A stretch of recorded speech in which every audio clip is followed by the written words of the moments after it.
목소리로 잠깐 함께 묵도합니다.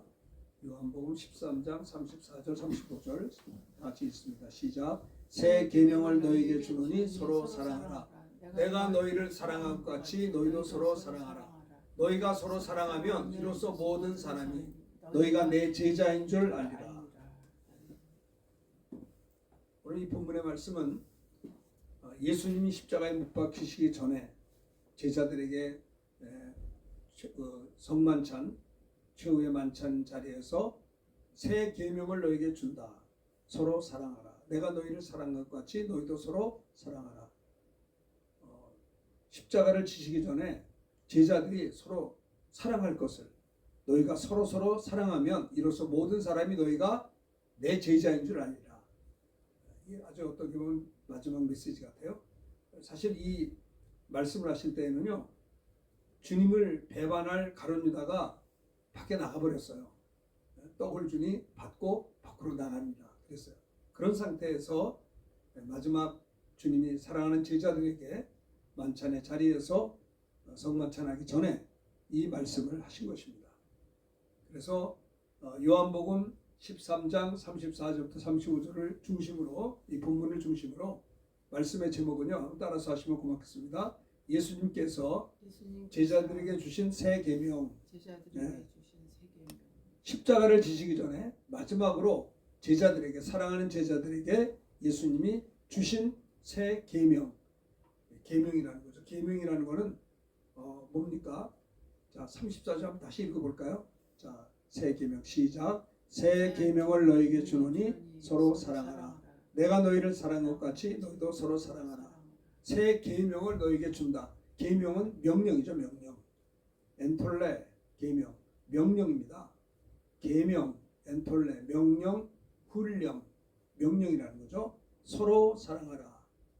피차간에, 상호간에 서로 사랑할 것을 주님이 계명으로, 명령으로 말씀하신 것입니다. 예수님께서 제자들에게 주신 새 계명의 첫 번째는 뭐라고요? 서로 사랑하라라는 겁니다. 이 말은 뭐냐면 성도들끼리 하나가 되라, 사랑하면서 사랑으로 하나 되라라고 하는 겁니다. 아까도 말씀드렸지만 오늘 본문은 예수님이 십자가에 못 박히시기 전, 성만찬 하시기 직전에 또 주님을 배반한 가룟 유다가 밖에 나가버렸어요. 그가. 그리고 11명이 모인 제자들의 만찬 자리에서 하신 말씀이 오늘 본문의 말씀인 것이죠. 그러면서 제자들에게 주님께서 새 계명을 주셨다고 그랬어요. 새 계명을 내가 너에게 주노니 서로 사랑하라. 이 말은 성도가 사랑으로 하나가 되어야 된다. 우리가 어떻게 하나가 될 수 있어요? 사랑으로 하나가 될 수 있다는 것입니다. 우리 가정 식구들도 마찬가지예요. 서로 사랑하라. 서로 사랑해야 되는 거예요. 자, 어떻게 사랑해요? 두 번째는 내가 너희를 사랑한 것 같이 너희도 서로 사랑하라. 내 인간의 어떤 지혜를 가지고 사랑하는 것이 아니고 주님이 우리를 사랑하신 것 같은 주님의 사랑 가지고 너희들도 서로 사랑하라는 겁니다. 만일 너희가 서로 사랑하게 되면 이로써 모든 사람이 너희가 내 제자인 줄 알리라. 이렇게 오늘 본문에 말씀하신 것입니다. 다시 한번 말합니다. 예수님께서 제자들에게 주신 새 계명이 첫째는 뭐라고요? 서로 사랑하라. 이 말은 성도가 사랑으로 하나가 되라. 우리 교우들이 하나가 될 수 있는 방법을 사랑으로 하나, 주님의 사랑으로 하나가 될 수 있다라고 하는 겁니다. 이것이 주님의 새 계명입니다. 명령의 명령. 명령은 해도 되고 안 되는 것이 아니라 순종해야 되는 겁니다. 그렇죠? 명령. 자, 초대교회가 성령으로 충만을 받아서, 권능을 받아서 복음을 전했어요. 베드로가 성령 충만받고 이제 성령 받은 120명의 무리들이 교회를 이루게 된 거예요.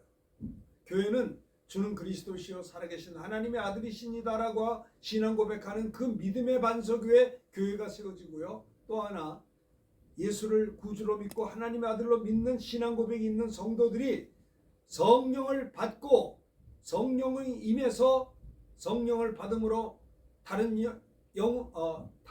언어로 말하기 시작할 정도로 초대교회가, 그러니까 성령이 임함으로 교회가 세워진 거예요. 교회가 언제 세워졌느냐? 오순절 마가다락방에 성령 받기를 사모하는 믿음의 성도들이 모여서 기도하다 성령을 받아서 그때 교회가 세워진 거예요. 120명에 의해서 초대교회가 세워졌다라고 하는 겁니다. 이들은 성령을 받은 다음에 초대교회 교우들은 더 이상 무능하지 않았습니다. 그들은 권능이 있었습니다. 무슨 권능? 전도하는 권능. 과거에는 전도하는 걸 부끄럽게 생각했어요. 그러나 베드로같이 성령 충만을 받은 베드로는 한 번 전도할 때 하나님이 역사하셔서 3,000명이 예수 믿게 되었다는 거예요. 그것뿐입니까? 전도하는 권능뿐만 아니라 병을 고치는 권능도 받았어요. 기도응답의 권능을 받았어요. 그래서 태어날 때 한 번도 태어나서부터 걷지 못한 사람, 얼마나 불쌍할까요? 태어났는데 한 번도 걷지 못하는 거예요. 예나 지금이나 장애를 가진 분들은 사회생활에 얼마나 힘들까요? 어떤 소득을 가질 수도 없고 다리가 불편하니까 남보다 얼마나 힘들겠냐면, 근데 그 사람은 특별히 가난한 사람이었고 누가 도와주는 사람도 없이 성전 미문에서 구걸하는 사람이었어요. 누가 주변에 따뜻하게 돌봐주는 가족이 없었던 것 같아요. 그러니까 거린노릇을 한 거 아니에요? 그래서 성전에 들어가는, 기도하려고 들어가는 사람들이 참 사랑이 많으니까 뭔가 얻으려고 손을 벌렸는데 베드로와 요한이 우리를 보라. 그러니까 야, 이제 뭔가 주려고 하는가 보다 봤는데 베드로가 말합니다. 내게는 은과 금이 없다. 얼마나 그 소리 듣고 실망했을까요? 내게 은과 금이 없지만 내게 있는 것으로 내게 줄 텐데 뭐냐? 곧 나사렛 예수의 이름으로 일어나 걸으라. 할 때 그 예수의 이름을 그가 사모하는 마음으로 영접하자마자 일어나 걷고 뛰며 하나님을 찬송했다는 거예요. 성령이 임했어요. 언제요? 초대교회 마가다락방에서 성령을 아무에게나 임한 것이 아니라 사모함으로 마가의 다락방에서 열흘 동안 기도했어요. 복잡한 기도 제목이 아니고 아버지께서 약속하신 성령 세례를 기다립니다. 기도합니다. 우리에게 성령을 부어달라고 하루 이틀 3일 일주일 8일 9일 아니 열흘째 되던 날에, 그게 오순절이요. 주님이 부활하신 지 50일째 되던 날, 승천하신 지 열흘째 되던 날에 오순절 날이 이미 이름에 저들이 한 곳에 모여서 기도하는데, 기다리며 기도하는데 성령이 그들에게 임함으로 말미암아 하늘에 불의 혀 같은 것이 눈에 보였어요. 성령이 임하는 독특하죠. 성령 하나님이세요. 하나님은 영이시기 때문에 눈에 안 보이는데 이 성령 강림이 참 독특하게 특별하게 임했던 것 같아요. 첫 번째가 불의 혀 같은 것이 갈라지는 것이 보였고요. 바람 같은 소리가 귀에 들렸고요. 그리고 기도하는 저들에게 성령이 임하심으로 말미암아 각각 임함으로 저들이 성령이 말하게 하심을 따라 다른 언어들로 혹은 방언으로 말하기를 시작했어요. 얼마나 주변 사람들이 저것들이 기도하다 미쳤나, 술이 취했나 그렇게 비난할 정도였어요. 그들은 술 취한 것도 아닙니다. 그렇죠? 그들이 생각해 보세요. 기도하다가 자기도 모르게 다른 언어들로 말했을 때 이게 내가 방언을 하고 그거보다도 하나님이 나를 지금 붙잡고 계시는구나. 우리들의 사모함이 기도가 응답이 돼서 약속하신 성령 세례가 드디어 내게 임하는구나. 그래서 성령이 말하게, 내가 기도하는 게 아니고 내가 기도하고 있는데 성령이 말하게 하심을 따라 그 성령께서 내 혀를 주장하셔서 다른 언어들로 말하기를 시작했다 할 때 아마 120문도들은요 감격했을 것입니다. 내게 주님이 약속하신 성령이 내게 임하시다니. 그들은 정말, 그래서 120문도들이 서로 뜨겁게 모여서 나 같은 사람도 이렇게 사랑하시는구나. 초대교회의 특징은 뭐냐? 서로 사랑했어요. 얼마나 사랑했냐면 니꺼 내꺼 할 것 없이 유무상통했다라고 하는 겁니다. 그래서 봅시다. 그런데 예수의 이름을 거르라 할 때 거르라는 게 이 얼마나 사도들이 두렵다. 하나님이 두렵죠. 여러분 보세요. 우리가 기도했는데 기도 응답이 있으면요 하나님이 두려운 거예요. 하나님이 살아계시네. 나는 아무것도 아니네.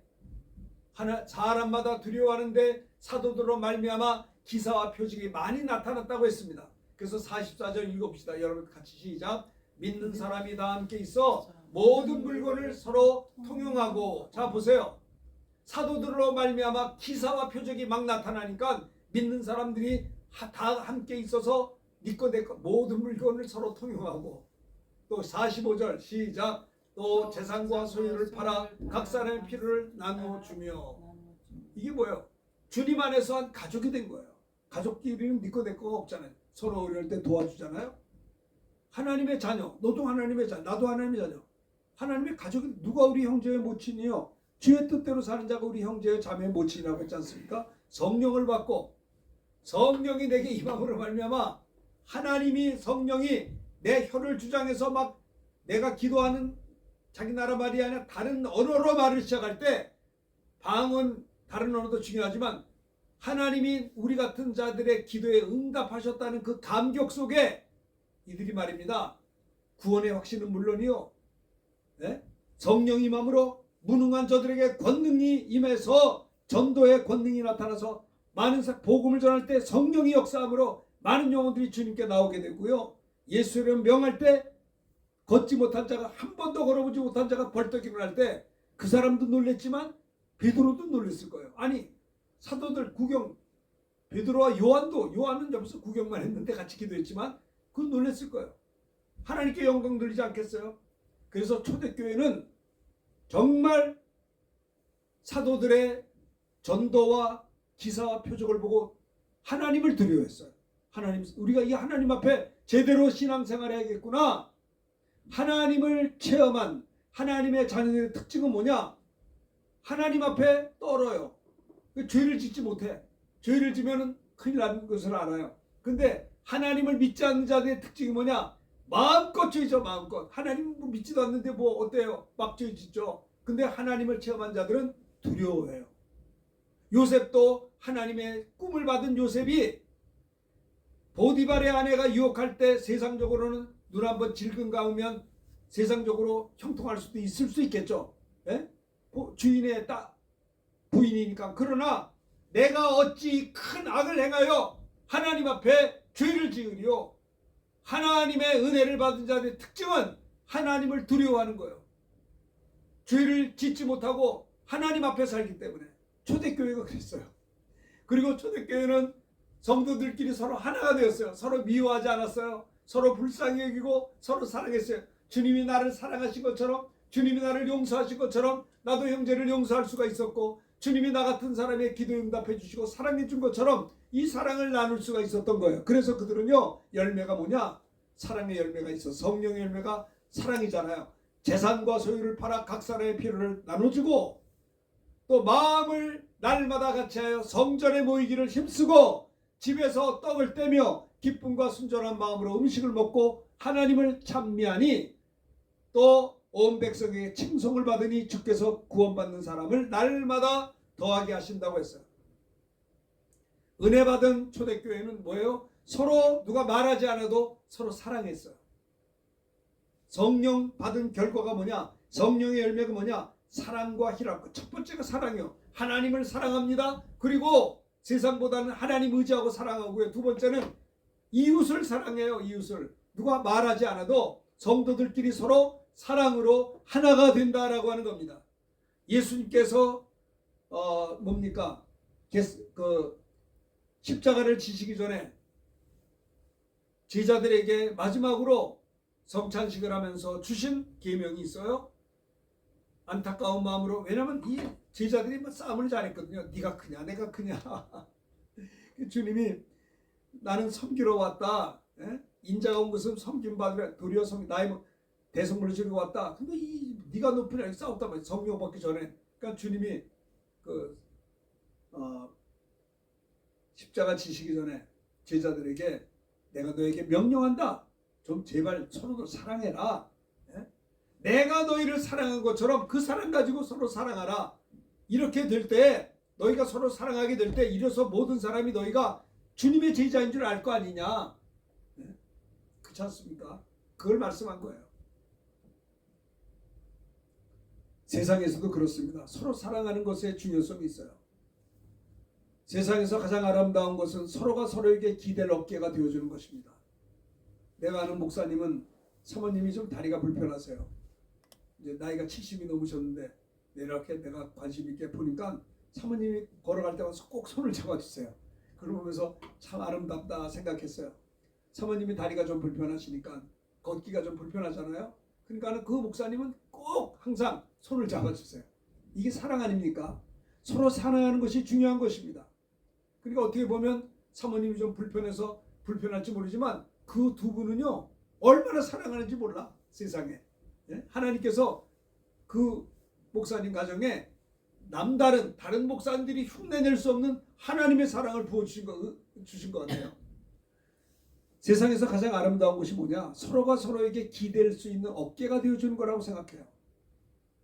사랑은 나눌수록 커진다고 사람들은 이야기하지 않습니까? 여러분, 우리가 새들이 날아다니는 거 보면 기러기가 V자로 비행을 합니다. 잘 보세요. 기러기가 이렇게 날아가는 거 보면요, V자예요, V자. 왜 V자로 날아가는가? 앞서가는 새가 공기 저항을 막아준대요. 그럼 뒤따라가는 새들은 혼자 날 때보다 70% 이상 더 멀리 갈 수 있다는 겁니다.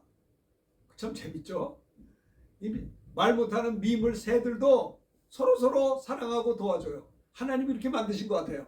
기러기가 이제 그 철새니까 이렇게 이제 먼 비행을 할 때 아무리 기러기가 날개가 있지만 이게 뭐 얼마나 멀리 갑니까? 힘들자니까 비행을 하는데 V자 비행을 하면 앞서가는 새가 공기 저항을 막아줌으로 인해서 뒤따르는 새들은 혼자 날 때보다 70% 이상 더 쉽게 멀리 갈 수 있다는 거예요.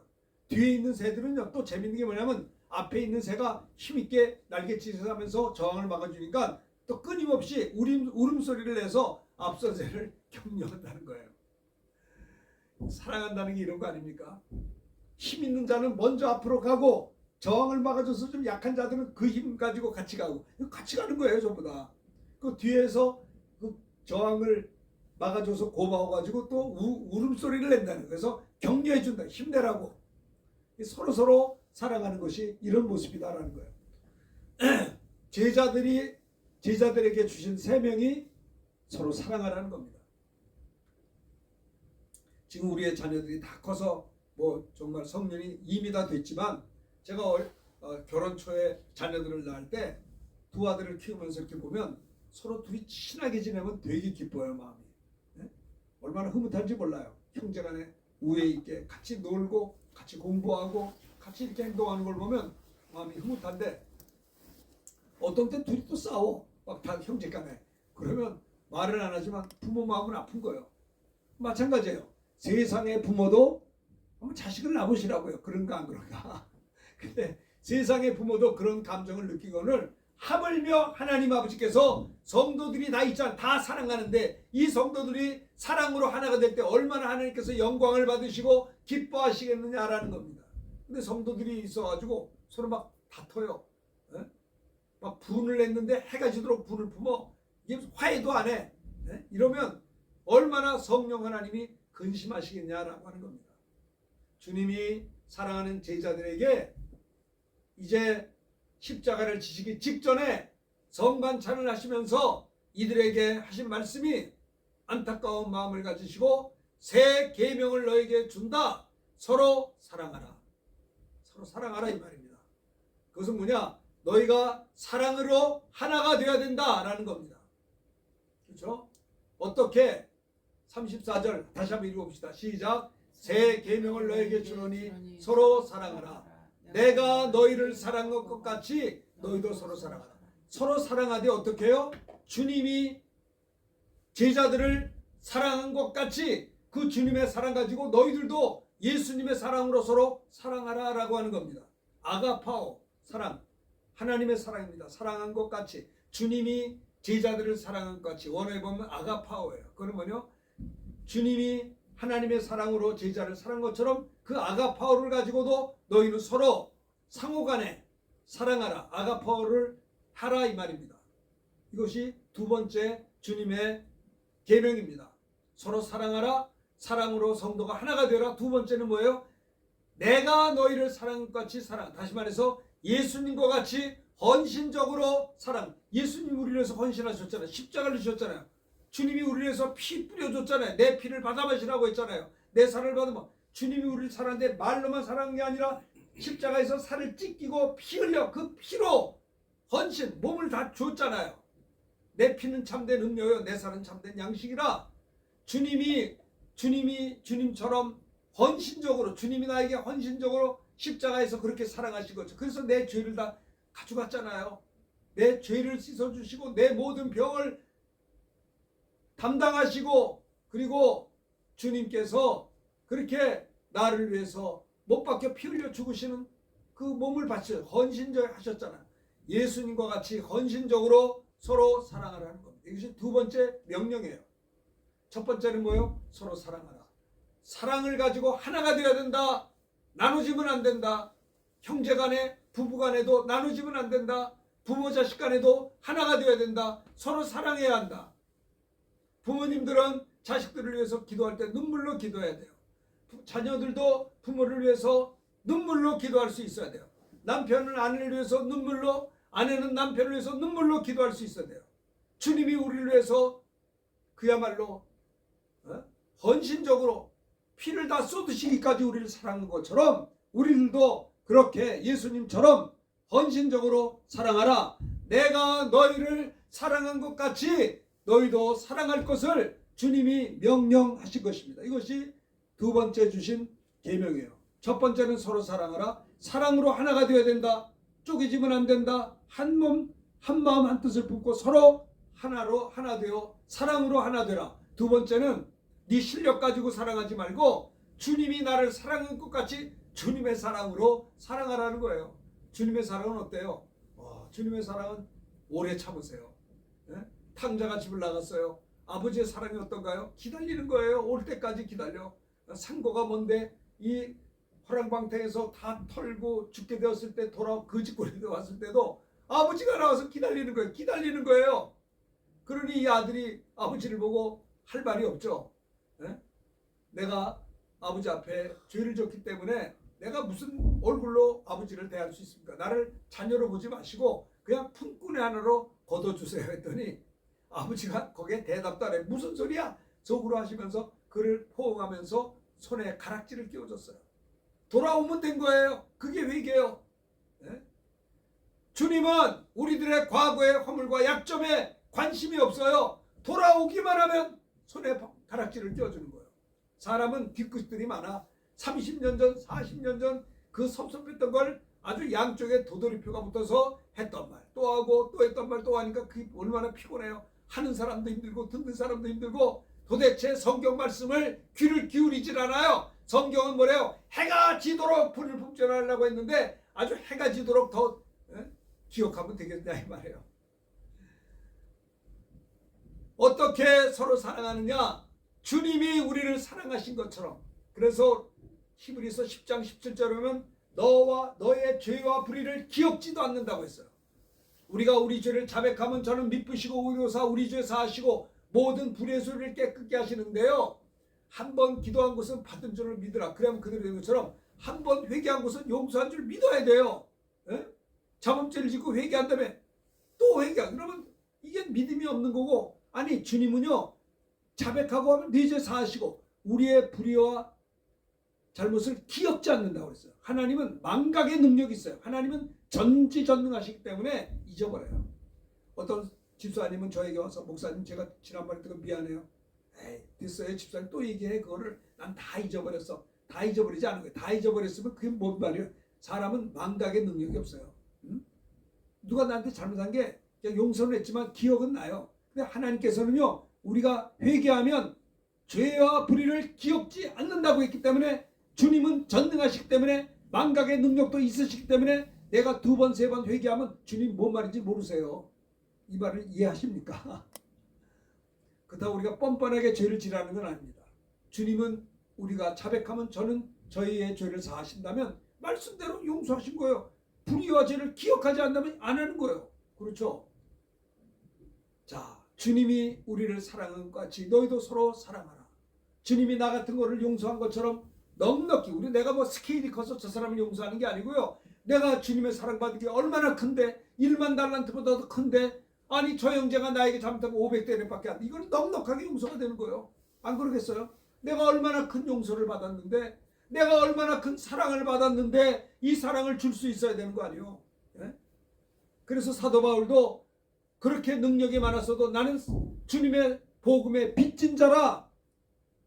그래서 할 수 있는 대로 너에게 복음 전하기를 원한다는 거예요. 성령께서 환난과 결박이 내 앞에 각성에 기다린다고 하시나 주 예수께 받은 사명 곧 하나님의 은혜의 복음을 증거하는 일을 마치려면은 내가 조금 더 내 목숨을 조금 더 귀한 곳에 여기지 않다고 했어요. 나는 우리 총신대학 동기 목사님들을 보면 40년 50년 목회하면서 그 20대 초반에 만났던 그 열정이 변하지 않고 지금 나이가 70이 다 돼서도 열정적으로 선교지에 선교하는 거 보면 고개가 숙여져요. 얼마나 좋은지 몰라요. 어쩌면 저렇게 그 뜨거운 마음이 변하지 않았을까? 네? 우리 동기 목사님 내가 캄보디아 가서 44년 만에 만났어요.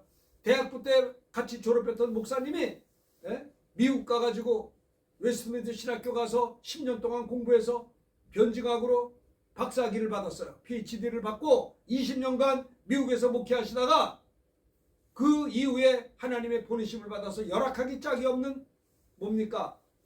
캄보디아 킬링필드가 있어서 처참한 그곳에 오셔서 사모님하고 같이 사역을 하신 지 20년이 됐어요. 하나도 변하지 않았어요. 그 열정과 그 열심이 변함이 없어요. 변함이.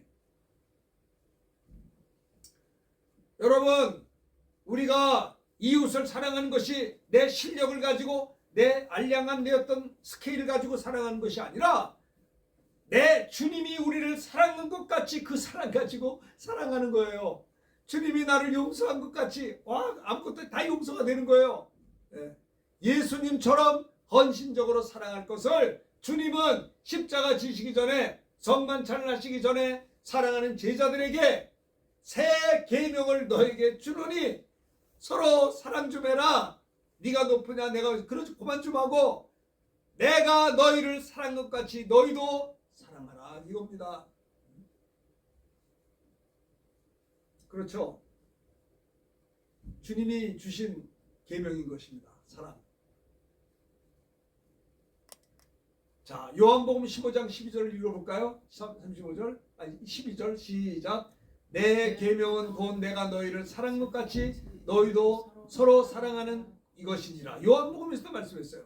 내 계명은 곧 내가 너희를 사랑한 것 같이 너희도 사랑하라 하는 이것이다 라고 한 것입니다.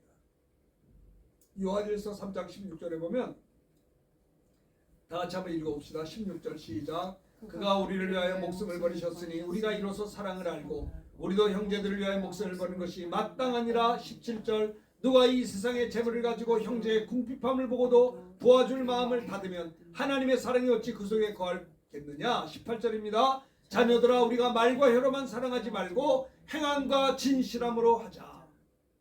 주님이 우리를 위해서 목숨을 버리셨으니 우리가 이로써 사랑을 알게 되었어요.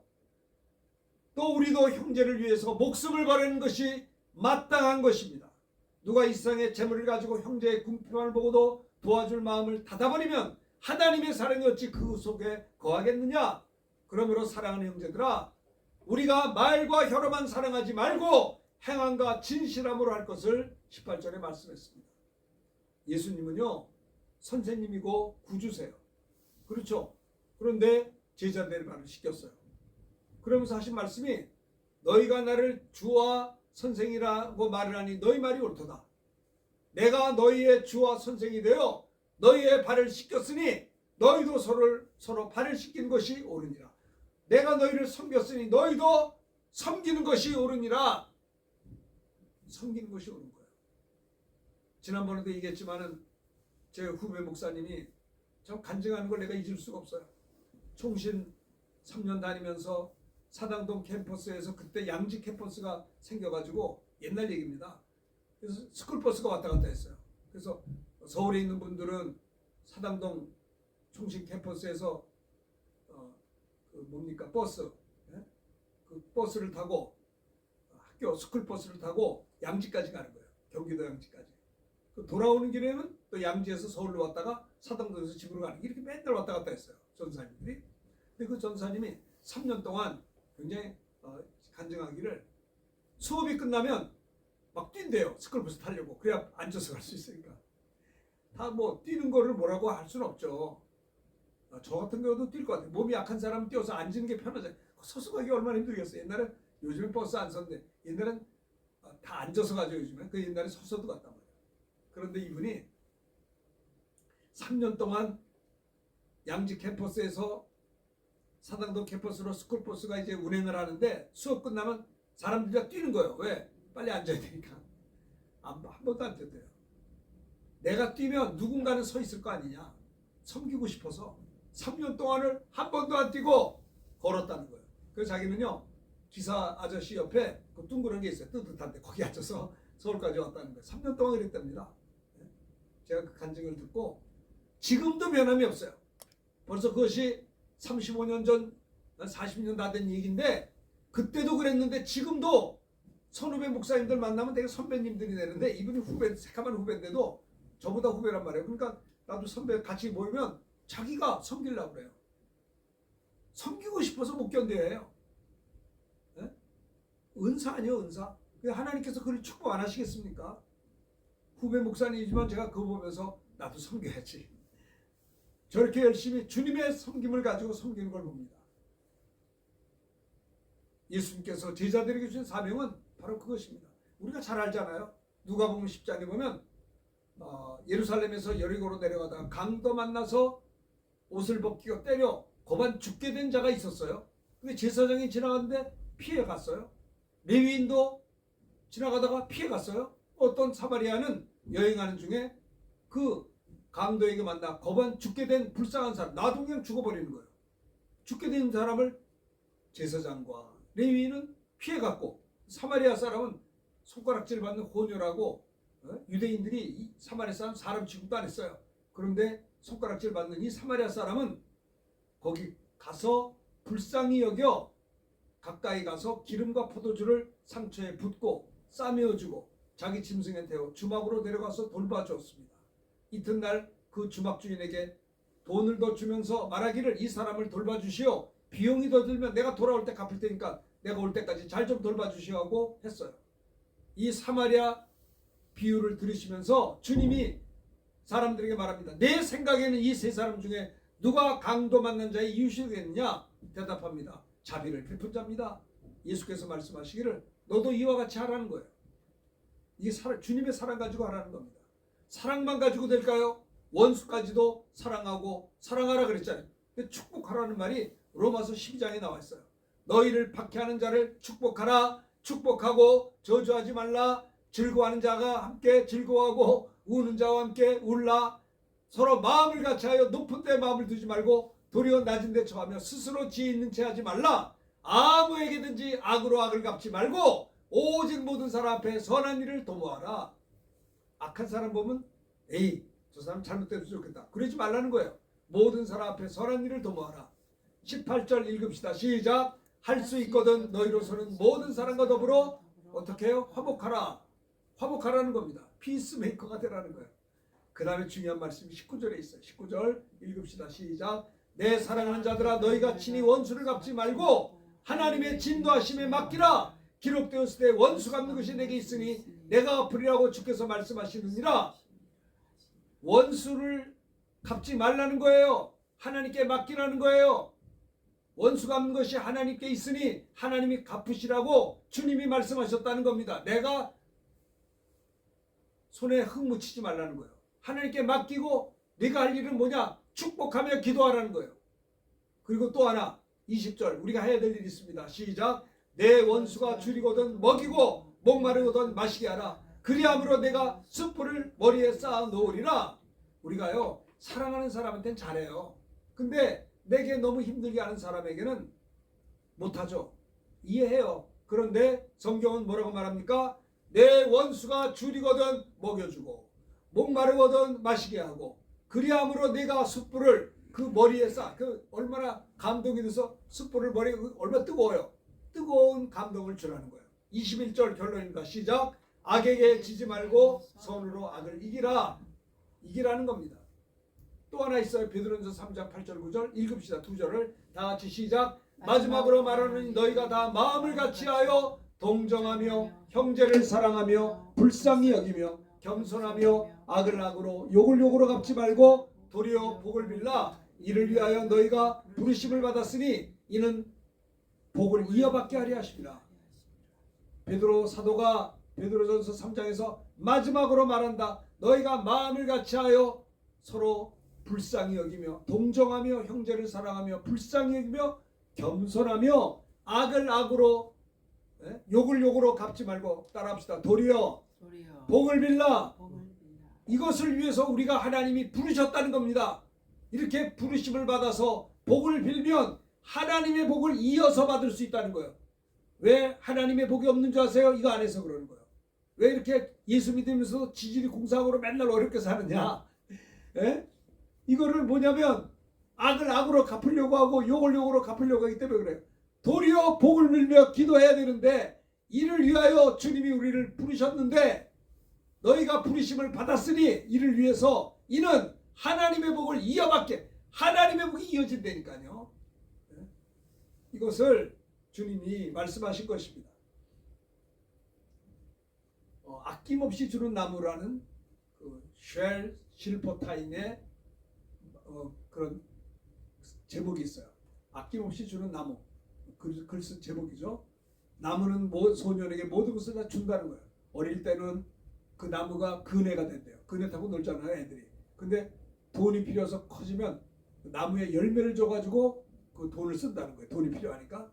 또 집이 필요하니까는 그 나무의 가지를 꼭 잘라서 집을 세운다는 거예요. 멀리 떠나야 되니까 돈이 더 많이 필요하니까 그 나무의 줄기를 다 내준다는 거예요. 나중에 늙어서 돌아와서 노인이 되면 그 나무가 밑둥을 내어줘서 그 노인이 거기서 쉬게 한다는 거예요. 그게 뭐예요? 나무는 그 소년에게 모든 것을 어려서부터 노인 될 때까지 다 줬다는 거예요.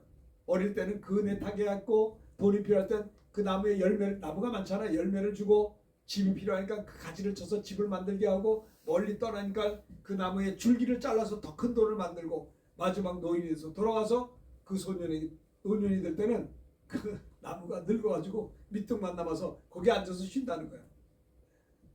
이것이 부모님의 사랑 아닙니까? 나도 주 안에서 부모님을 공경하려고 애를 썼어요. 근데 돌아가실 때 보니까는 내가 부모 공경한 거는 참 말이 안 돼요. 나는 하느라고 했는데 부모님이 내게 베푸신 은혜는 비교가 되지 않습니다. 나는 우리 부모님이 그렇게 피난 오셔서 돈을 많이 버셨어요. 아주 얼씨. 난 세상에 우리 부모님 보면서 오직 우리 부모님은 전심전력을 하는데 돈 버는데 아주 1등이에요. 1등.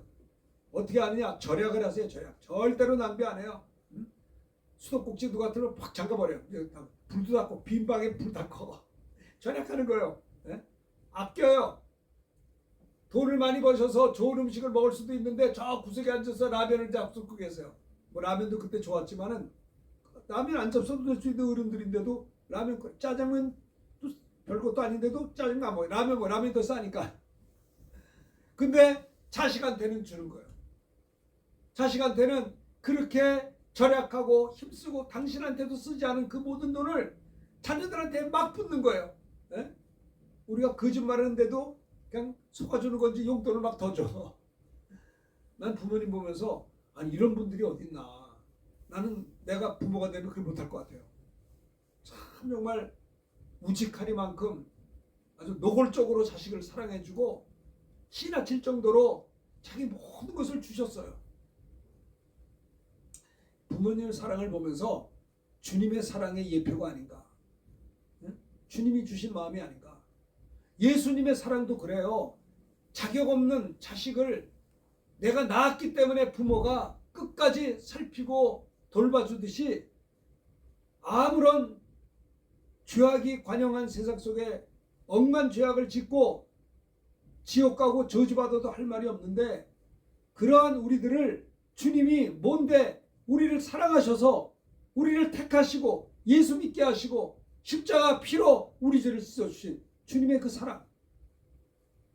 부모님의 사랑도 대단하지만 예수님의 사랑도 제자들을 사랑하되 끝까지 사랑하시고 끝까지 용서하시고 붙들어 주시고 세상 끝날까지 항상 함께 하시고 아낌없이 주는 나무 쉘 실퍼타인의 글이 있는 것처럼 예수님도 아낌없이 십자가에 못 박혀 필립에서 다 이루었다. 6시간 동안 물가피를 쏟으셨어요. 양손과 양발에 대못으로 찔리시고. 그렇지 않습니까? 하나님이 우리를 사랑했습니다. 여러분 하나님의 사랑을 믿으시기를 축원합니다. 하나님이 세상을 이처럼 사랑했습니다. 독생자를 주시까지 사랑했어요. 이는 예수 믿는 자마다 멸망치 않고 영생을 얻게 하기 위하여 하나님이 우리를 사랑하사 예수님을 보내줬다라는 겁니다.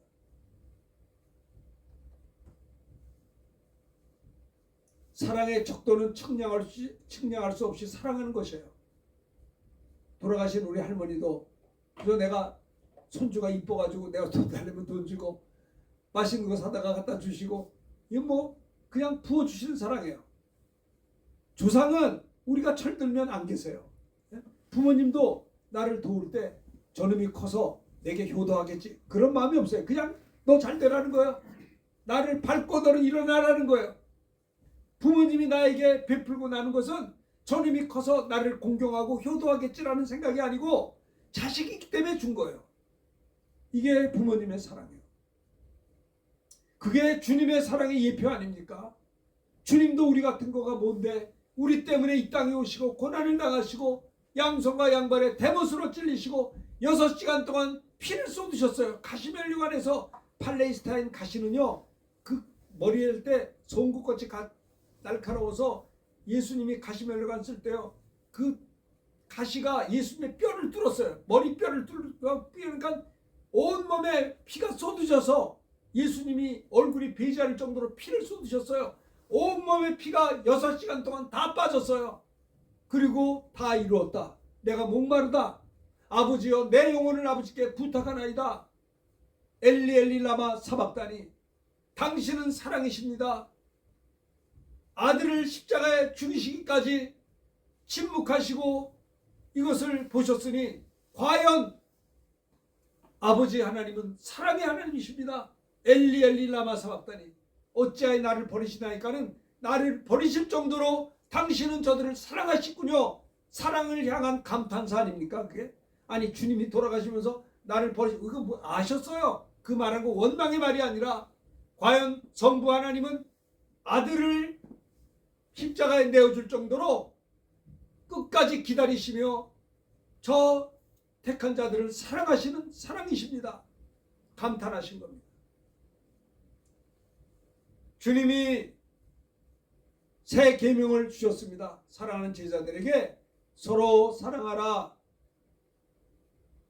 어떻게 해요? 사랑으로 하나가 되어야 됩니다. 부부간에도 부모 자식 간에도 주님의 사랑으로 하나가 되어야 돼요. 내 실력 가지고 하려고 하지 말고 주님이 나를 사랑하신 것 같이 너희도 그 사랑으로 사랑해야 지치지 않아요. 내 사랑 가지고 하면요 지쳐요. 바닥이 안 되니까요. 근데 주님의 사랑은 샘이 솟아. 그러니까 주님의 사랑은 끊임없이 사랑하는 거예요. 포기할 수 없는 거예요. 주님이 나를 향해서 나는 너 포기할 수 없어. 나는 너 포기 안 하니까 너도 너 포기하지 마. 나도 너를 사랑하니까 너도 너 사랑해야 돼. 내가 너를 용서하니까 너도 너 용서해야 돼. 말씀하시는 거예요. 내가 세상 끝날까지 내가 너희와 항상 함께 있으리라. 나이 먹고 늙어 힘 빠졌을 때 좌절하고 낙심하지 말라. 세상 끝날까지 내가 너와 함께 할 것이다. 주님이 말씀하셨어요. 주님의 사랑은요 한이 없으세요. 새 계명을 예수님께서 제자들에게 주셨습니다. 서로 사랑하라. 사랑으로 하나가 되라. 어떻게 사랑해요? 내가 너희를 사랑같이 너희도 서로 사랑하라는 겁니다. 헌신적으로 주님이 나에게 몸 바치셨듯이 예수님처럼 헌신적으로 형제를 사랑하라는 겁니다. 나는 후배 목사님하고 식사를 하고 커피를 마시고 할 때도 그래도 하나라도 더 접대하려고 애쓰는 걸 보면 저렇게 저 사람은 사랑이 진짜 주님의 사랑으로 하네. 그 감동이 되는 거예요. 내가 이걸 함으로 저 사람이 나한테 잘하겠지 그거 아니에요. 그냥 주님의 사랑으로 나누는 거예요. 주님이 만나게 하신 그분에게 내가 사랑을 주님의 사랑을 주는 거예요. 사람은 영물이기 때문에 사랑하는 것을 느끼게 돼 있어요. 누구나. 자 마지막 세 번째로 35절 다 같이 읽읍시다. 시작. 너희가 서로 사랑하면 이로써 모든 사람이 너희가 내 제자인 줄 알리라. 그래요. 너희가 서로 뜨겁게 주님의 사랑으로 사랑하면 많은 사람들이 야, 저 예수님의 제자네. 사랑을 통해서 교회가 예수님을 전하게 된다는 겁니다. 누굽니까?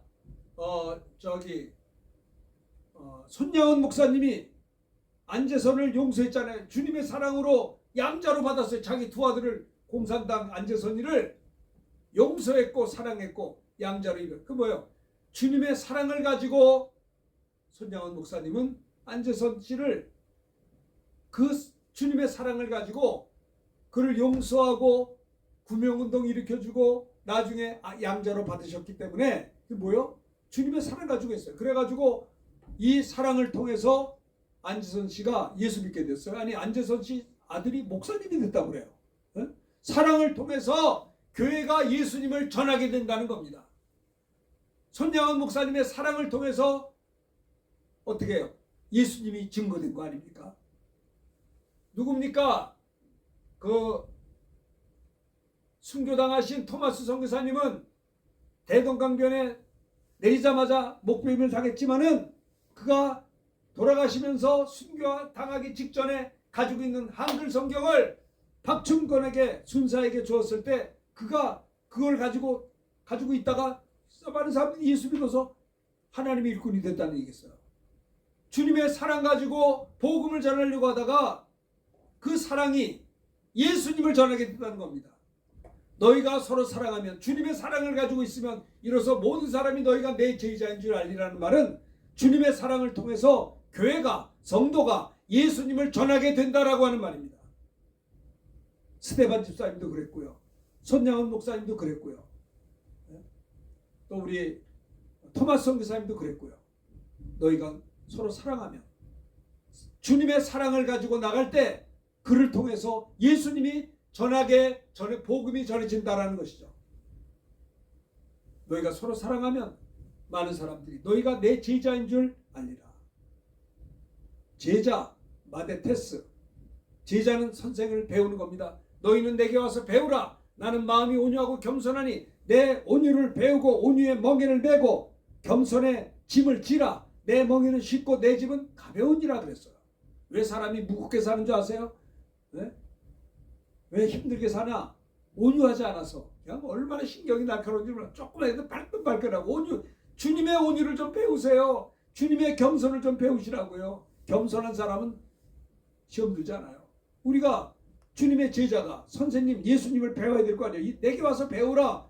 너희는 내게 와라. 수고하고 무거운 다 내게로 오는 내가 너를 쉬게 하리라. 왜 마음고생을 하냐? 주님께 오지 않아서 그래요. 오라. 그리고 내게 와서 배우라. 나는 마음이 온유하고 겸손하니. 제자들은 마데테스, 생도, 배우는 자예요. 수강생이 아니라 배우는 자는 따라가는 겁니다. 따라가는 거예요. 내가 이제 전도사 때 우리 담임 목사님이 충청도 분이셨어요. 그래서 나는 서울 사람이거든요. 서울 말만 할 줄 아는데 내가 전도사 하다가 목사님의 설교가 너무 은혜로워서 설교 노트피하고 막 따라하다 보니까 나도 모르게 막 충청도 말이 막 나와. 나보고 친구들이 너 충청도냐? 아니 나 서울이야. 근데 왜 사투리를 쓰냐? 아니 맨날 목사님 설교 듣다 보니까 나도 모르게 목사님 말을 막 따라하는 거예요. 나도 모르게 배우다 보니까. 그 제자는 선생을 배우게 돼 있어요. 얼마나 목사님이 존경스럽고 메시지가 좋았으면 아니 목사님 사투리를 따라했겠어요. 따라 하려고 한 게 아니라 나도 모르게 나오더라고요. 그게. 제자는 수강생이 아니라 선생을 따르는 주님을 따라가는 자입니다. 지속적으로 따라가야 되는 겁니다. 주님의 모습을 배우고 본받아야 되는 겁니다. 또 주님과 연합한 자가 되어야 됩니다. 주님의 마음을 본받는 자 그 마음의 평강이 찾아오면 험악한 세상을 이길 힘이 하늘로부터 임함이로다. 보세요. 주님의 마음을 본받는 자 그 마음의 평강이 찾아오면 험악한 세상을 이길 힘이 하늘로부터 임하는 것이다 이 말이에요.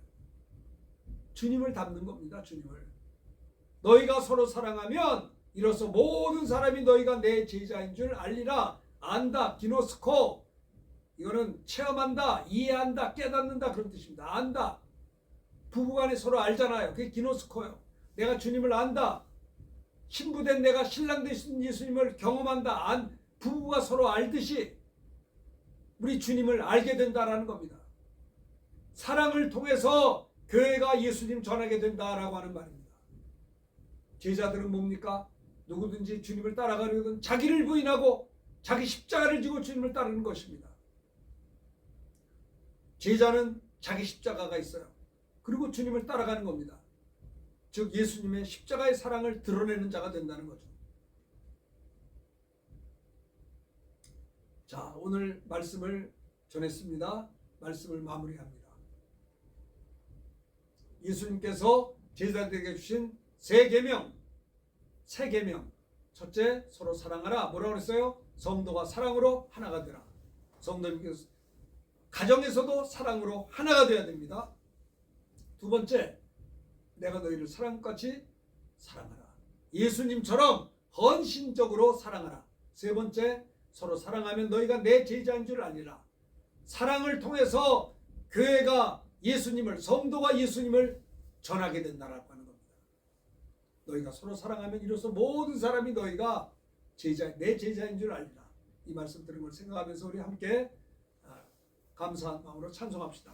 220장 사랑하는 주님 앞에 형제자매 한 자리에 찬송가 220장 함께 찬송하겠습니다. 말씀 들은 걸 기억하면서 감사함으로 찬양합시다. 사랑하는 주님 앞에.